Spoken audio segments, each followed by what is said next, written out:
Matthieu 9,3. Alors quelques scribes dirent au-dedans d'eux, cet homme blasphème.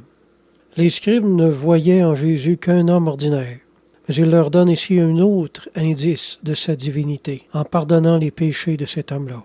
Les scribes l'accusent de blasphème pour avoir osé pardonner les péchés. Pourquoi? Parce qu'ils connaissaient les Écritures, eux autres aussi. Ils savaient que personne ne peut pardonner les péchés sinon Dieu seul. Selon qu'il est écrit en Isaïe 43, 25, Dieu lui-même affirme « C'est moi qui efface toutes vos iniquités ». Le pardon des péchés est un droit strictement divin. Sous l'Ancien Testament, les gens ne pouvaient entendre Dieu que par l'intermédiaire d'un prophète. Mais en Jésus-Christ, Dieu lui-même est venu en personne s'unir à ceux qui croient en lui.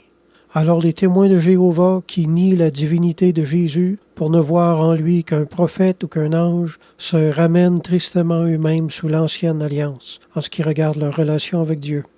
Ils connaissent qu'une relation éloignée, une relation de serviteur et non de fils.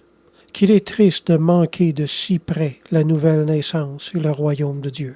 Discerner la présence de Dieu en Jésus-Christ est absolument essentiel à la nouvelle naissance.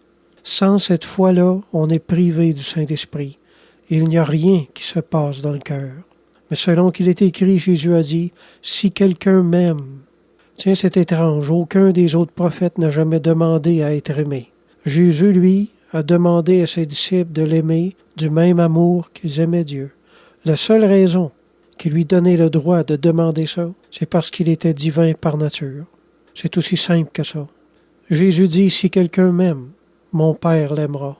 Nous viendrons à lui et nous ferons notre demeure chez lui. » Est-ce qu'un prophète ou un ange peut venir habiter dans le cœur de millions de croyants simultanément? Non. Il n'y a que Dieu qui soit omniprésent. Amen.